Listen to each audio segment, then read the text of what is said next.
the story of Sri Rama. Leadership. He'll always try to become a leader of something else. In Mahabharata, Abhimanyu was a significant of Mercury, and we all know what happened with him. As Moon is the queen of the solar system. Moon represents our mother. Moon is the mind, thought process, overthinking, anxiety, depression, fickle-minded. Else they have to go out of somewhere else instead of having their own home. Saturn and Moon is a very famous term in astrology called Vishyok. Somewhere something will someone will take your one home. Something will be closed forever. A Mercury-Saturn combination in these houses will never let you have your own kid. Jupiter represents your spiritual guru, the teachers, the father figures, spiritual wisdom, knowledge, spiritual enhancement, spiritual community. Jupiter is standing, having a golden stick in a hand. Antaratma we are talking about, it's always Jupiter. Just like you imagine, all on a sudden, Panditji came to your house to perform certain puja or whatever it is. So how you show respect to him? So Jupiter-Saturn combination creates a natural dharma karmadhiraj yoga. Saturn is basically the below poverty people of the society. Saturn is the black coats, lawyers, justice. Because Sun is the ultimate signification of discipline. In Mahabharata, Karna was the representation of Saturn, the avatar of Saturn. Saturn gets debilitated in Aries, which is a sign of Mars. And Mars gets exalted in Capricorn, which is a sign of Saturn. One is an experienced old man, Saturn, and is a completely old man, slow, less energetic, very lethargic, but full of experience. Mars is a young, energetic person. The head part is called Rahu, and the other part, the body part, is called Ketu. Now let's talk about the planet Jupiter, Guru.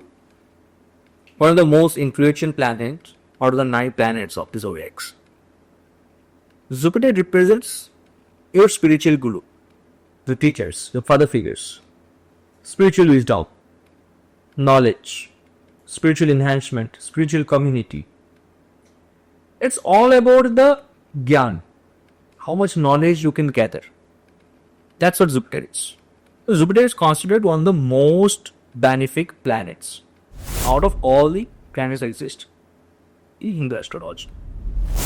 Because the presence of Jupiter is too much pure that it eradicates many other doshas like Mangalik dosh, like Vish Yoga, Daritya Yoga. All these yogas can be eradicated just by the aspect of Jupiter. That's what Guru is. But the problem is, it's one of the heaviest planets too in the solar system. So wherever Jupiter sits, in whichever house it takes place, that particular house gets damaged with many of its significations because it's too much heavy. It has a powerful gravitation. So hence, whenever you undergo the Jupiter MD, Jupiter Mahadasha, or the time of Jupiter, somehow you would see certain thing is not going well. Or that particular house where Jupiter is present, that signification of that particular house, it's not really going well in your life. Reason? Something has got damaged because of the weight of Jupiter. But wherever Jupiter aspects, wherever the Drishti of Jupiter goes, in whichever house, that house gets an ultimate luxury, ultimate enhancement. Maybe in terms of wealth, maybe in terms of gaining knowledge, maybe in terms of figuring out any other riddles about it. That's what Jupiter is. Now, why that happens? Why this thing is happening? It has a valid reason. In BPHs, Viratpada Hora Shastra, the outlook of Jupiter is presented in a way that in Jupiter standing, having a golden stick in a hand. That signifies even if your guru punishes you, it's for your betterment. Just some Jupiter, even Jupiter is dipping you some problems ahead in the life, many struggles in the life, is just because he wants to make you something better out of it. Something better of your present version. That's why it's giving you problems. Charaka Chintamani says Jupiter is Jivakarika. Jupiter is the biosphere. Jupiter is the oxygen. Jupiter signifies the life inside. So the soul we are talking about, although soul is represented by the sun, but the spirit we are talking about, the Antaratma we are talking about, it's always Jupiter. That's why all the spiritual thing, yoga, Vedic rituals, everything comes under Jupiter. Jupiter's interpretation. People with fantastic Jupiter in Kendra houses can get rid of many of its problems naturally. It's considered one of the finest yoga. But the irony is, one of the Kendra houses, that is Capricorn, that's where Jupiter gets debilitated. Now, while Jupiter is badly placed in your chart, debilitated or is with Rahu or Ketu, that gives some serious problem in your life. Because now you lost the blessings of Guru. So it is said in certain scriptures, including Vibhunandinari, if your Jupiter is bad, then no other planets can give you Raj Yoga. Including Jupiter, even if your Sun and Moon is also having some Grahan or placed negatively, the Raj Yogas doesn't work in your horoscope. So that is why Jupiter is really very important whenever we are making any prediction, doing any remedies, or doing certain things. Now, if your Jupiter is bad, hardly any remedies work for you. So, at the very first, you have to work for the Jupiter itself. Jupiter represents wealth, Vishnu, Lakshmi. It represents gold demand, Kuber. There's a famous story of Jupiter and Kuber, Jupiter in the 7th house, a story of Kuber and Mahavishnu. Shall be covered in the upcoming videos. That's why people who has a Jupiter in the 7th house should never take loan during their marriage. If they do, they will get severe financial downfall after the marriage. The story of Tirupati Lappan. This is a very interesting story. Now, if Jupiter is present in the 2nd house, somehow this is a house of wealth, stored wealth, inherited wealth, relatives. So the basic doctrine says if you got a Jupiter in the 2nd house, you should have a good wealth. But the problem is, if Jupiter is present there, it's aspecting your 8th house. So even though you belong to a very rich family, maybe you would have lots of property inheritedly. Your forefathers would have lots of property, but you won't be able to enjoy it. As I said, wherever Jupiter sits, that destroys this particular house, the significations. So though you will have certain amount of luxury present, but you won't be able to use it, as Jupiter is destroying the particular 2nd house.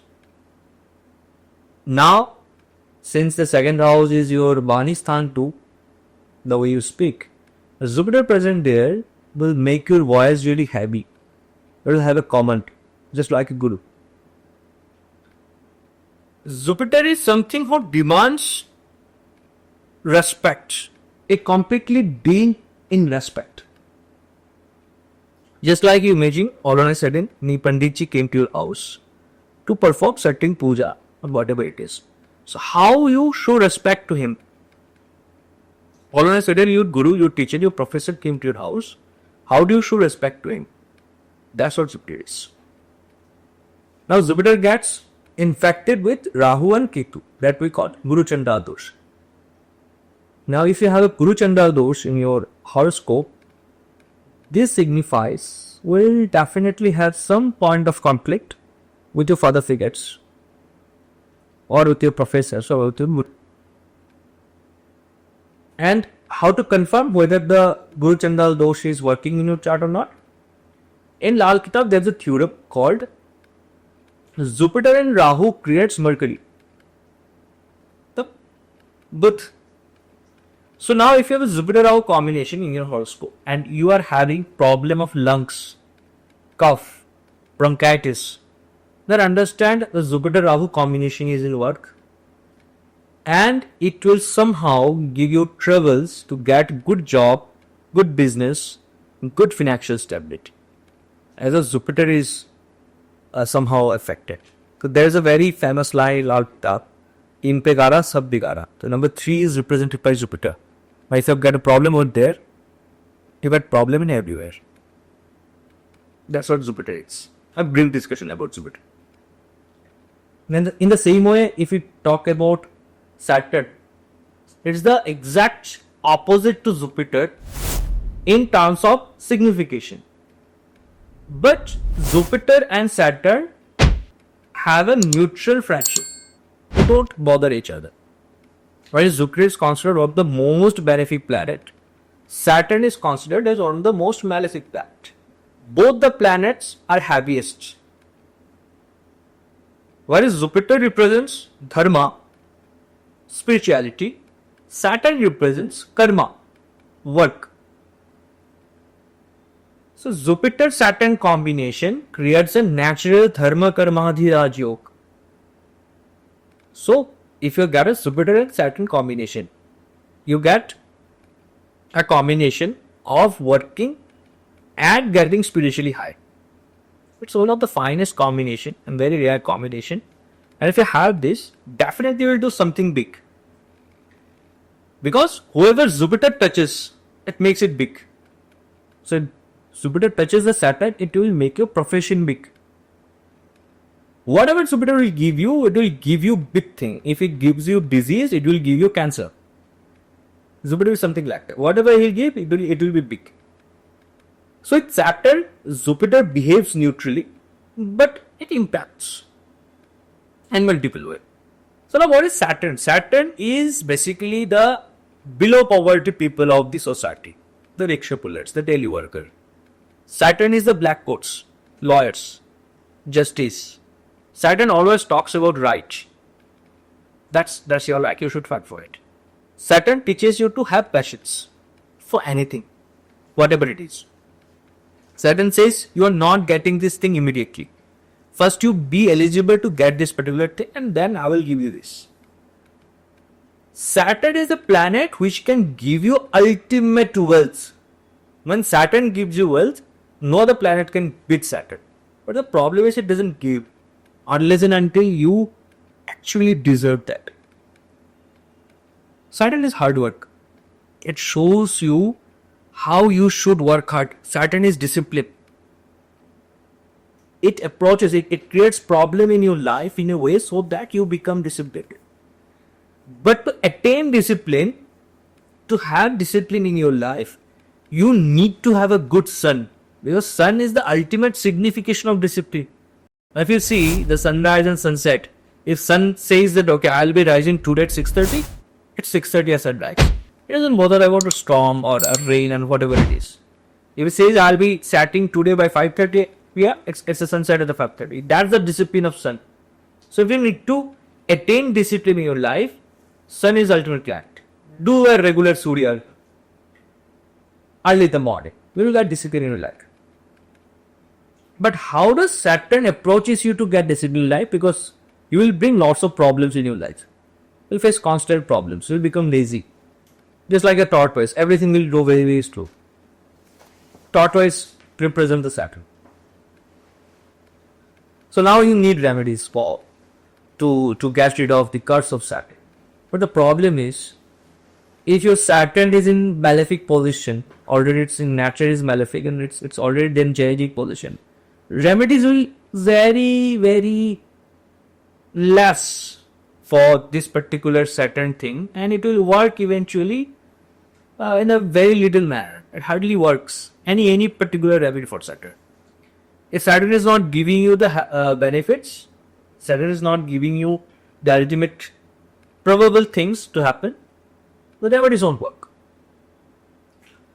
There are certain karmic remedies you can perform to get rid of the Saturn's curse. It's not like that you can apply the sesame oil to something, or if you constantly chant Hanuman Chalisa, I don't think you'll get rid of the Saturn thing. Yes, that impacts. Reading Hanuman Chalisa is good to get rid of the Saturn's problem, but not always.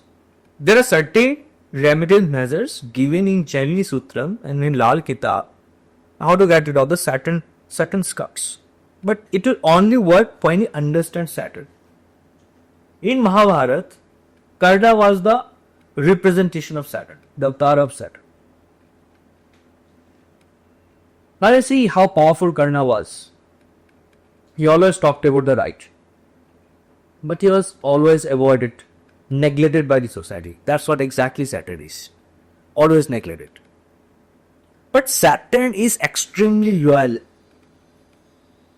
Saturn influenced people. They are extremely logical, loyal, and always talk about justice. Always talks about the right. As you know, Saturn represents the law. They'll talk about rights. They'll talk about a change. That's what change is. Where is Mars? The planet who deals in aggressiveness. Mars says it's my way or highway. Mars has nothing to do with emotion, nothing to do with morality, nothing to do with justice, nothing. It's completely logical planet. Army commentary. Mars is given the task. Its only duty is to complete this. Doesn't matter how. The ultimate energy source, ultimate powerhouse. Wherever Mars is present, you are very aggressive about this particular house. The signification of this particular house. If your Mars in the third house, you are very aggressive communicator. You are very clear what you need in life. Right? Your checklist is very low out there. Third house Mars people are very simple in terms of communication. They will like the way you will talk to me, I will behave like that. If you are aggressive with me, I will be aggressive. If you are diplomatic with me, I will be diplomatic. If you are simple with me, I will be simple. It will be the third house Mars. Wherever Mars is there, you become much more logical, much more aggressive, and less emotion works over there. And energetic too. Wherever Mars goes, this particular house evolves a passion. The signification of that house turns into your passion. Now to do remedy of Saturn, you need always Mars. Because if you look carefully to the chart, Saturn gets debilitated in Aries, which is the sign of Mars. And Mars gets exalted in Capricorn, which is a sign of Saturn. So to do remedy of Saturn, you need Mars. Hanumanji. The remedy of Mars you have to perform to get rid of Saturn's curse in life. But not the vice versa. If you're thinking that, okay, I can do Saturn's remedy to get rid of Mars effect, no, that's not going to work. Now, what happens on Saturn-Mars combination impacts? Saturn-Mars, you see the combination. One is an experienced old man, Saturn, and it's a completely old man, slow, less energetic, very lethargy, but full of experience. Mars is a young, energetic person who is full of rhythm and he can do anything, but lacks in experience. So this two combination is sometimes very useful in certain point, and sometimes it's very unorthodox, boring. And that's when your body reacts very peculiar. You get irritation. Saturn-Mars combination eventually gives you accidents, injuries. Many kind of accidents. So Saturn eventually represents your leg, knees, ears. People with Saturn-Mars combination faces a huge problem of hair fall. People with Saturn-Mars combination faces a huge problem in the arthritis in their old age. They faces problems of knee injuries, leg injuries. This is a very significant problem for Saturn-Mars. If Saturn comes in your 7th house, it's 100% you will have problem in your legs. You will have problem in your knees. At certain point of time, you won't be able to walk by your own. You would need someone's help to walk. Yes, it will make you feel the pain in your legs. There's a part of pending karma. Why that happens? We shall study the pending karma codes. Why Saturn when the 7th house gives you problem to your legs. Saturn has a dark skin tone. It's a cold planet. So wherever Saturn is placed in your horoscope, in your chart, in whichever house it is present, you are very cold in this particular house. Your responses are very chill. Your responses are very cold at this particular house. You are very polite over there. You think too much in this particular house before taking an action. And whenever you take, it will be always legally proven. Or you have 2-3 backups later because it's experience.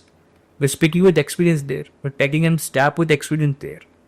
I will have faced multiple problems in the beginning in this particular house, and that when you're taking a final decision, it's full of experience. That's what Saturn in particular house represent. And then comes Rahu Ketu. So Rahu Ketu is the planets which actually makes connection between all other planets. The original name of Rahu is Svarvamu, that particular Asura who was killed by Narayana. But Rahu, the ultimate fraudster, who frauded Narayana himself to have the Amrit, and that's why he couldn't be killed. But his body was parted into different sections by Narayana's Sudarshan Chakra. The head part is called Rahu, and the other part, the body part, is called Ketu. Another interesting story is that whenever his hand was separated from the body, 2 blood drops came to the earth, one from the neck, one from the head. From the neck part, the Ketu, that is the Ketu's part, whatever drop came into this particular earth, the garlic came out of this particular thing, particular drop of blood.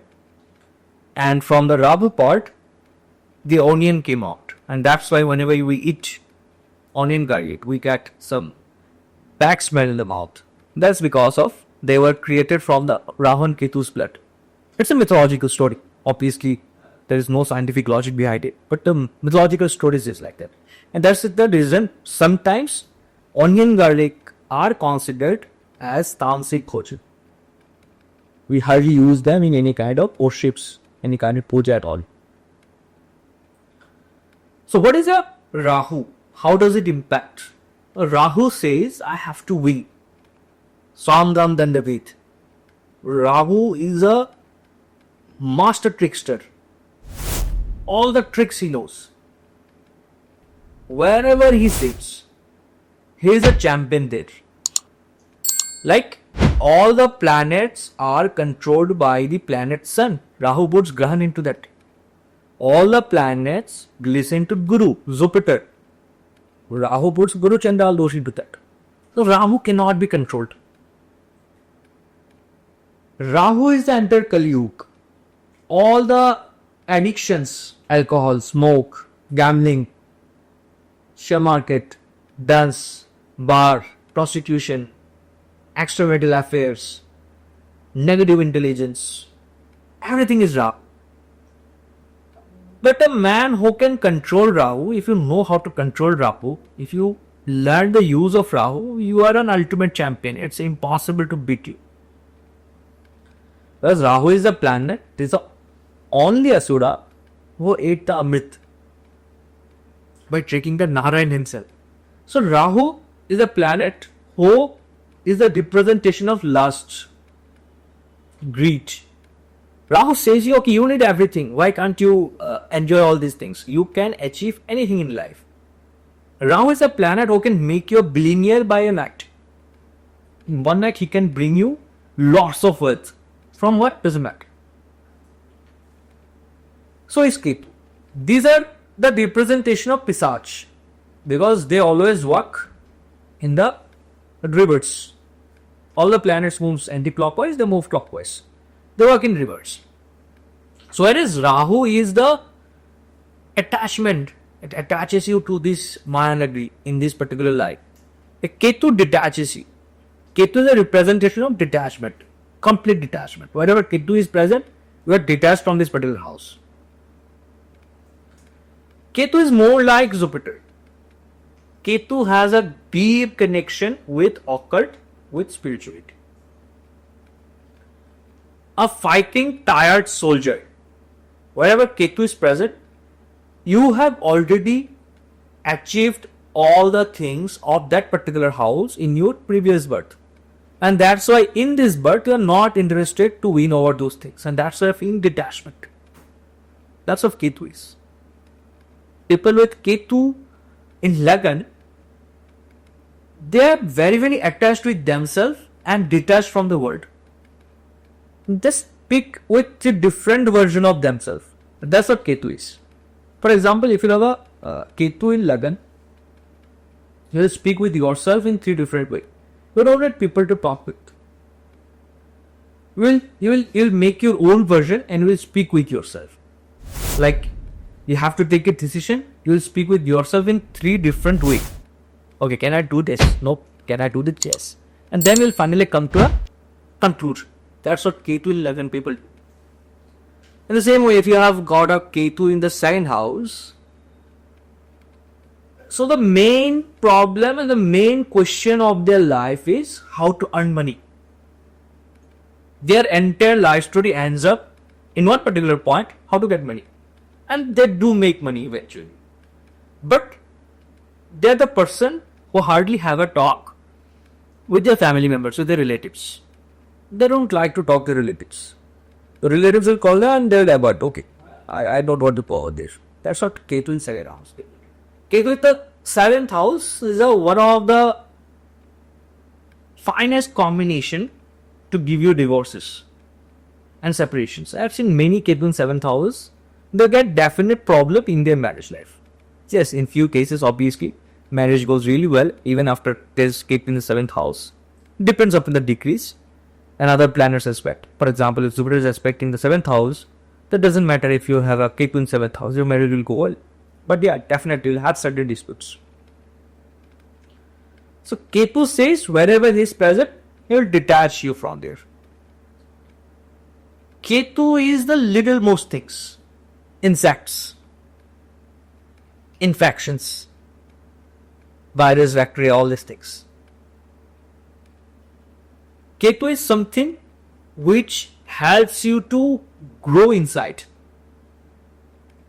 Any kind of skill which needs to be evolved between you, inside you, that's what Ketu is. You want to learn something through meditation, you need Ketu. Occult. Nobody can teach you occult unless and until you teach yourself. It grows inside you. That's what Ketu is. Jealousy. Revenge. Different kind of toxic emotions that grow inside you. That's what Ketu is. Detachment that grow inside you. No one can detach you from something else unless and until it grows inside you. That's what Ketu is. So now if you know how to use Ketu, it's amazing. Rahu and Ketu are the most 2 peculiar malefic planets, but if you know the uses of them, this is something else. This can bring you all the things in this materialistic life. So this was in short the brief of all the 9 planets. In the coming sessions, we shall understand every planet in different houses. How does that impact? And very few details of the degrees and other parts of the basic astrological things. And that's how the foundation course is done. So once the foundation course is done, is a very, very basic of astrology. Know how all the planets and rashis work. And after that, we can move into something else. Just like the in-depth study of each rashi. The predictive astrology part. Blank chart predictions. Then gradually you can move into the Dashantra Dasha system and all these things. So in the next class, we shall be talking about the houses and how does each planet react in each house. Till then, take care. Keep well. All the best.